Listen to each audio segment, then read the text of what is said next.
gràcies. Entenc que si no us queixeu és que se sent prou bé. Bé, d'acord. Primer m'agradaria començar agraint-vos la vostra presència, com no pot ser d'altra manera, i amb un parell d'anècdotes, encara que potser no he vingut aquí per sentir anècdotes, però com que tinc el micròfon puc explicar-vos i les heu de sentir. Mireu, la primera és perquè me'n recordo de l'última vegada que vaig estar en aquesta tarima. D'això ja em fa una mica, no recordo exactament la data, suposo que hauria de ser cap a l'any 2009, que era el moment en què va haver la sentència de l'Estatut. Com a jurista que soc, de formació i de professió, diguéssim, vaig fer una conferència aquí, recordo que era amb la Ruth Carandell, i vaig explicar tot el bé que vaig poder el contingut d'aquella sentència terrible. El fet cert és que recordo molt bé aquell acte perquè l'auditori era un auditori absolutament apassionat, absolutament entregat davant del que era flagrant, que era una situació de trencament del que molts catalans havien confiat que era l'estat autonòmic o la col·laboració de l'estat central, i que de cop i volta, com si fos un castell de cartes davant seu, queia i apareixia crua la realitat d'un estat, l'espanyol, que no volia una col·laboració, no volia una convivència, no volia una conacionalitat, una col·laboració de llengües, sinó que el que volia era, ras i curt, uns súbdits que potser a casa seva parlaven una llengua estranya, però que no tenien cap mena de dret a reivindicar-se diferents, a reivindicar-se amb una personalitat pròpia. Aquella empenta que es notava en aquest acte i que em va fer disfrutar molt i que per això el recordo molt intensament, va seguir després amb totes les manifestacions, amb tota la mobilització.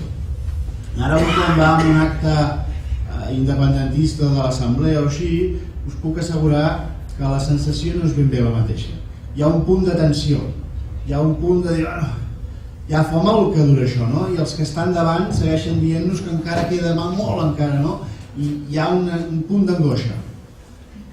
No ho resoldrem ara, això, també us ho dic, però el que sí que em fa reflexionar és que aquests que des del primer moment ens han dit el que hem de fer, malgrat que molts ja ho dèiem des de fa molts i molts anys abans que ells s'hi tornessin, doncs potser farien bé d'escoltar-nos de tant en tant i potser entendrien que l'únic camí que ens queda és la declaració unilateral d'independència, però vaja, com que no hem vingut a donar lliçons, senzillament traslladar-vos aquest record tan intens que tinc d'aquesta sessió i que avui recupero. I després, la segona que us deia, no?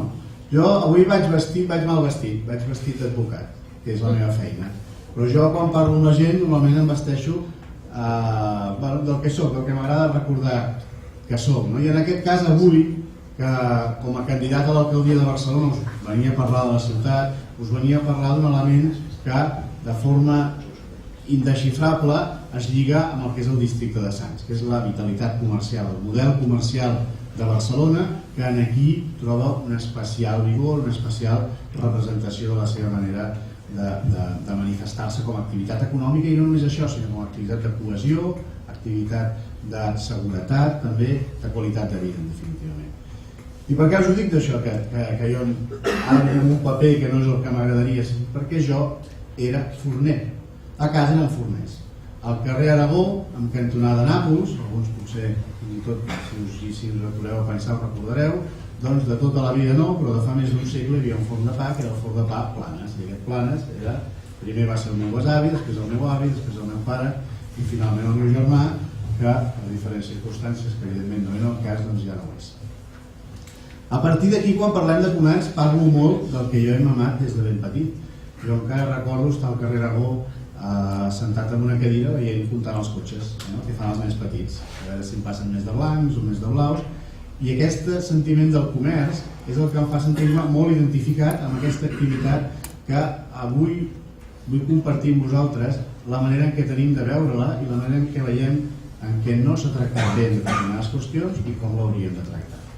En el districte de Sants, realment, que és on som avui, i on fem la presentació, per això ens hi centrem una mica, té algunes realitats ben diverses, no us ho vindré a explicar, perquè la majoria dels d'aquí doncs hi viviu, no? Però no és el mateix que Sants, l'Aleix de Badal, Hostafrancs o la Bordeta, que la realitat del Poble Sec, per exemple.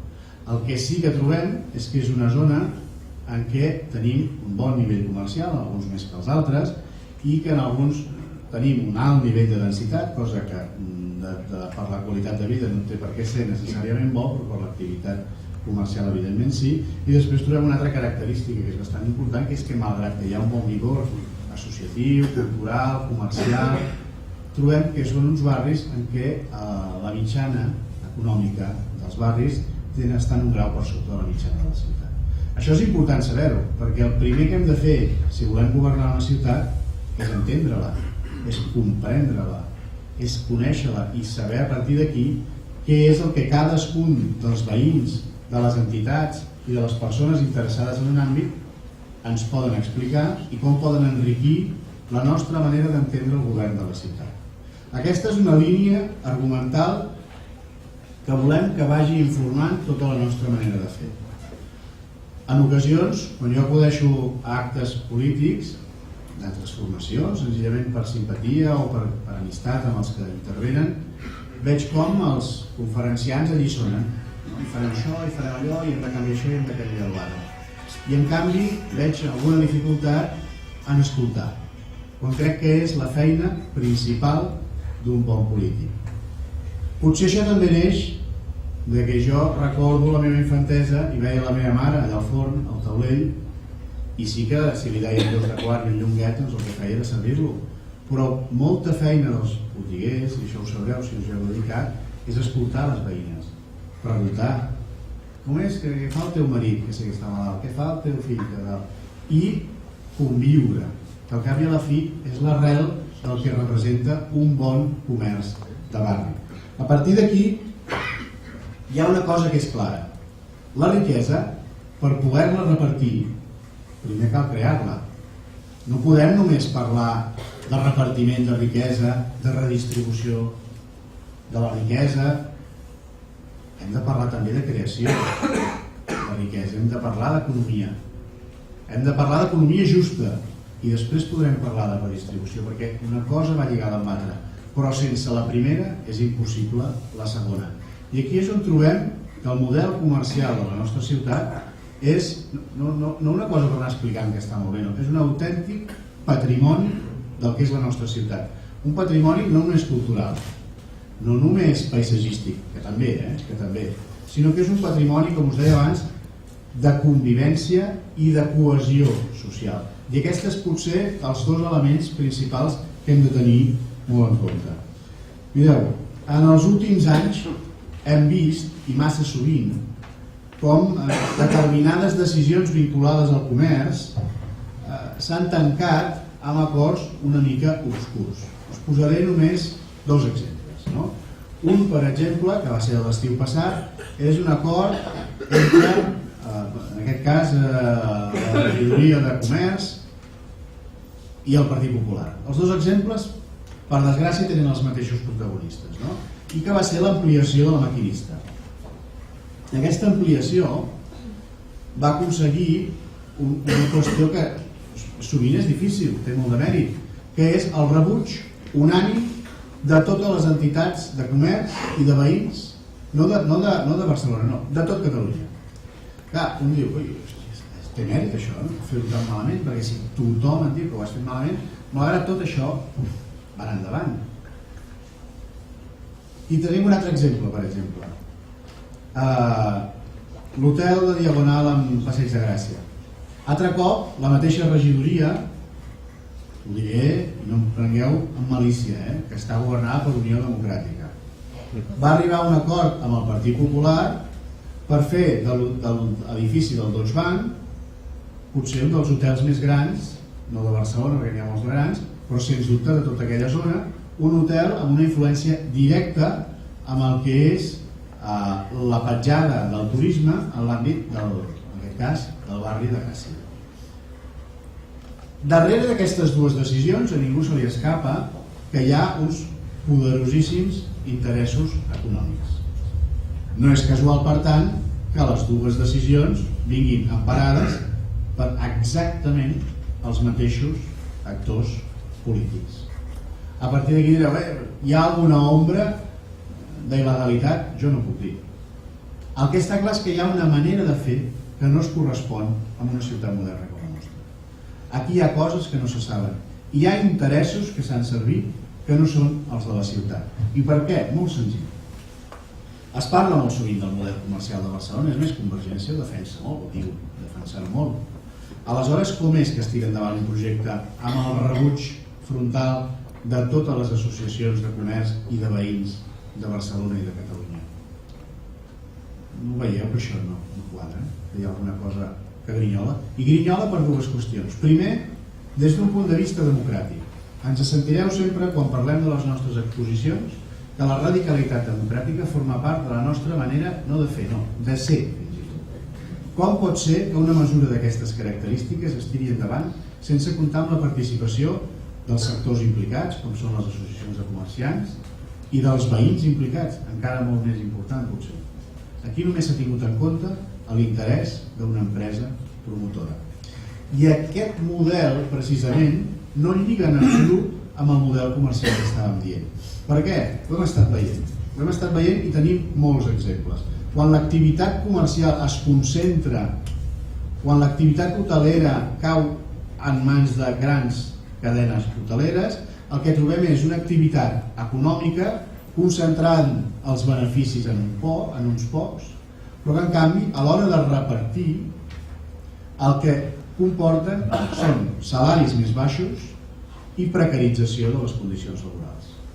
Aquest és un fet absolutament, podríem dir que és pràcticament matemàtic. El comerç de proximitat, allò del que nosaltres estem parlant, que és un patrimoni de la ciutat, és exactament el contrari. És quan aquesta creació de riquesa, ben repartida dins el teixit social, fa que el conjunt d'un entorn se'n beneficiï. Doncs estem caminant en direcció contrària.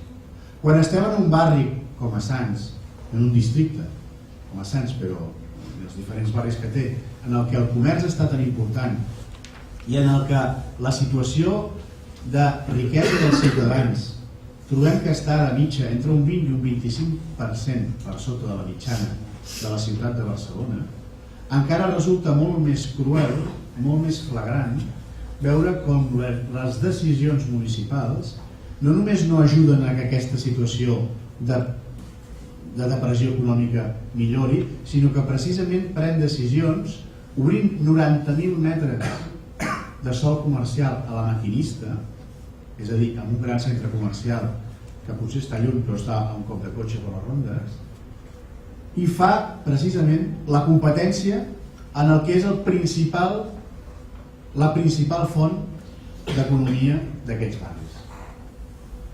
És per això que és important entendre la base dels problemes, perquè si no després ens expliquen no, però gràcies a la Maquinista s'obrirà una llar d'infants, recordo que van dir, una escola i un centre de dia.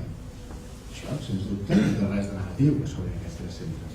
Ara, quan amb aquest Carmel ens fan empassar una competència directa pel que és el comerç de barri, el que estan fent és donar-nos un gat per llebre. I és molt important entendre, quan parlem de comerciants, a vegades també s'ha caricaturitzat, no? Els botiguers aquests, que tal? No, botiguer podem riure molt, no? Però el comerç de proximitat és qualitat de vida, perquè no cal desplaçar-se en transports públics, perquè tenim atenció personalitzada, perquè tenim llum i vida en els carrers, quan a l'hivern a les 6 ja és fosc i quan a l'estiu també ve de gust sortir un pèl més tard, i tenim ocupació. No era aquesta la nostra prioritat, i sempre ens ho repeteixen, i efectivament ho és, doncs per què prenem decisions en la direcció contrària? I encara més greu, i us posaré un cas que tots coneixeu exemples que no són d'aquest districte, però que en canvi pot acabar passant aquí. Mireu, tots coneixeu la Barceloneta o el Born. Han estat barris en els que a través d'introduir una activitat econòmica que no formava part del que és la realitat del barri, s'ha aconseguit un increment de preus dels locals, un gran increment de preus dels habitatges i ha comportat de retruc l'expulsió dels propis veïns de l'activitat comercial instal·lada i dels propis veïns dels seus habitatges. Això, que en ocasions s'ha venut com una rehabilitació de base del barri, com en el Born, el que representa és una autèntica substitució de ciutadans en zones en què per determinades qüestions es consideren conflictives. Us parlava del Poble Sec. En el Poble Sec hi ha una població immigrant superior al 30%. Una població immigrant que no és problemàtica pel fet de ser immigrant, però que sí que ha comportat una gran problemàtica pel fet de ser una població immigrant de molt baix poder adquisitiu. No té l'anomenada del Raval, però és l'autèntica continuïtat del Raval. Parlava l'altre dia amb una gent que treballa en els serveis socials del Poble Sec i se'ns queixaven d'això precisament. Al Raval hi ha tantes entitats destinades a la solidaritat, perquè té aquesta fama, perquè ven ajudant al Raval, que no donen abast. Al Poble Sec és al revés, els que no donen abast són els serveis socials. Si hi hagués algú del Raval diria, bueno, ja fan bé d'ajudar-nos, no hi ha cap mena de dubte, no estem dient que el que es fa al Raval no s'hagi de fer. Però l'altre dia també sentíem en el barris la responsable dels serveis socials en aquest cas, que deien que no tenien limitació pressupostària a l'hora de donar ajuda en determinats elements límit de pobresa. Primer, una afirmació com aquesta és senzillament temerària perquè tothom té limitacions pressupostàries. Però bé, ni que fos ben intencionadament de dir teniu bastant de marge, la mateixa queixa ens rebia a la inversa de la gent del Poble Sec. Què està passant ara i per què posem aquest toc d'atenció? La reforma del paral·lel està feta precisament en la línia, o es preveu en la línia, d'aquestes reformes que el que han acabat fent és que el comerç que hi ha a l'entorn del paral·lel de la ronda de Sant Antoni pugui acabar patint aquest canvi de realitat econòmica. Veiem com el comerç tradicional és substituït per cadenes amb aquesta problemàtica que abans us deia, major precarització, menys salaris, per contra, augment del preu dels arrendaments, i aquesta evolució expulsi els veïns del Poble Sec. Estem fent, per tant, potser una ciutat elitista? Sembla que això camina en aquesta línia. No ens podem permetre confondre el model comercial de Barcelona amb el model comercial del Passeig de Gràcia. I abans ho deia el Marc, no tenim res contra les botigues del Passeig de Gràcia, però ens estem trobant una ciutat que absolutament embadalida amb els diners dels turistes ha creat un eix com el Passeig de Gràcia que fa molt de goig, però jo us haig de reconèixer que hi compro poc, perquè no forma part de la meva economia, que ara ha aconseguit enllaçar, gràcies a unes noves obres milionàries que tenen part bona i tenen part que potser no tant, no és el tema d'avui, que és la Diagonal. Tota la part alta de la Diagonal haureu vist que els titulars dels diaris de l'Ajuntament eren el cofoisme, es tornen a obrir locals i tots són de marques de primer ordre mundial. Tornem a estar parlant de comerç de luxe i entronca fins a plaça Francesc Macià i el passeig de Pau Casals, que ja ho era tradicionalment, res a dir, endavant. Estem fent, per tant, una ciutat des d'un punt de vista comercial que no està pensada per servir els ciutadans de Barcelona. I hem vist l'exemple final amb el calendari esquizofrènic d'obertura dels comerços d'aquest any passat. Per sort aquí tothom al final va reconèixer que realment aquí havia pixat fora de test, el comentari. I al final ningú sabia quin diumenge havia d'obrir, quin diumenge no, perquè el diumenge que es havia d'obrir era el que venia un vaixell molt gros i el que es tancava era el que venia menys. No tenia cap sentit. És important, per tant, quan reivindiquem el model comercial de Barcelona, que sapiguem que estem parlant no només d'unes botigues, no, estem parlant d'una autèntica manera d'entendre l'economia, una part tan important de l'economia de la ciutat. I us ho deia el Marc i tenia raó. Els turistes que venen, ja és important que gastin molt, com més millor. Però quan ells venen i van a la boqueria, no és perquè els obrim la boqueria els diumenges, és perquè nosaltres fem la nostra i ens diuen, oi, això m'agradaria tenir-ho a la meva ciutat. Aquest model comercial m'agradaria tenir-ho en el meu país. I resulta que nosaltres ho estem canviant per crear un gran centre comercial. Quan arribin aquí diran, ja puc anar al centre comercial que tinc a les afores d'Hamburg o més o menys per algun lloc de Londres. Ja ho tinc, això. Potser no els hi atrava tant, aquesta ciutat.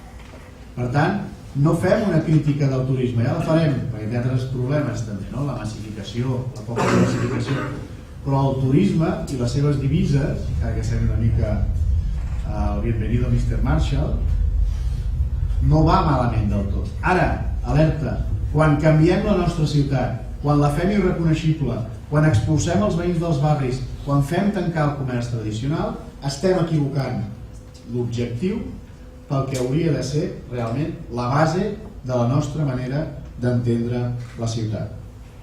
Mireu, junt amb això, només una pinzellada. Tampoc us vull atabalar molt amb aquesta qüestió. Hi ha un element que en ocasions costa de parlar-ne perquè sembla que fa com tancat. Un bon model comercial requereix un bon model de seguretat ciutadana. I això cal dir-ho. I cal esforçar-s'hi en fer-ho entendre. Perquè aquí hi ha una qüestió que és molt important. Tenim una guàrdia urbana, que és la policia de Barcelona, amb justícia o sense, no hi entraré, però amb un fort desprestigi. Masses exemples d'autoritarisme, masses grues, potser, això ja ho dic, una cosa personal, però la qüestió és que hem de recuperar, és necessari que Barcelona recuperi aquest cos de seguretat amb tot el seu prestigi, centrant la seva feina no en la repressió de determinades actuacions, que potser aquí hauríem de dependre més dels Mossos d'Esquadra i de la seva feina, sinó centrant el paper de la Guàrdia Urbana en el servei al ciutadà, en el servei al comerciant, que al cap i a la fi és el mateix. A partir d'aquí, només una pinzellada, us deia. La seguretat d'una ciutat és un equilibri entre drets i deures. Això no ens n'hem d'oblidar mai. I la seguretat d'una persona és un dret. Però ara també hem de poder parlar de deures. I aquí us ho dic perquè aquí heu tingut durant molts mesos la polèmica de canvies i hi ha d'altres qüestions vinculades amb l'ocupació. Mireu, l'autogestió és un patrimoni de tots que actuem constantment.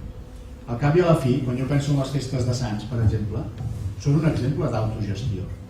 Però és un exemple d'autogestió en el que les parts vinculades en aquesta activitat tenen molt clars els seus drets, en ocasions transgressors fins i tot, però tenen molt clars també els seus deures. I a partir d'aquí és quan la llibertat individual ens permet alhora fer-ho en convivència. I aquesta és la clau, la pedra de toc per entendre quan una determinada activitat ve emparada per la llibertat individual i pel respecte col·lectiu i per tant ha de ser no només permesa sinó fins i tot alentada, a quan una activitat es redueix a un petit benefici d'uns pocs. Aquesta manera d'entendre les activitats ciutadanes, al cap i a la fi una manera d'entendre tan lligada al seny català, que és això té sentit o no té sentit. El seny català no vol dir, perdoneu, però no vol dir anar a missa els diumenges. El seny català vol dir sentit comú. Vol dir saber divertir-se però no molestar. Vol dir saber disfrutar amb uns amics fent unes cerveses, però vol dir no fer crits a segons quines hores. Això és fàcil d'entendre. A partir d'aquí, tots aquests conceptes de transgressió, d'autogestió, de la Barcelona boja una mica que tant ens agrada, prenen sentit i els podem entendre a la seva justa mesura. No us atabalo més, potser ja m'he allargat massa i prou, no? Però mireu, tenim un concepte d'entendre la ciutat que té per damunt de tot, gairebé exclusivament en el centre, el ciutadà. De fet, moltes vegades, quan parlem d'independència, jo sempre ho dic, no parlem d'anar a ballar sardanes. Parlem de que cadascun de nosaltres volem tenir dret a ser el que lliurement hem decidit i com a tals volem ser catalans, volem ser barcelonins, volem ser dignes i per damunt de tot volem ser lliures. És la nostra proposta, avui us en hem donat una pinzellada, esperem que mica en mica us l'anem traslladant tota i que sigui d'utilitat per la ciutat i que us satisfaci. Moltes gràcies.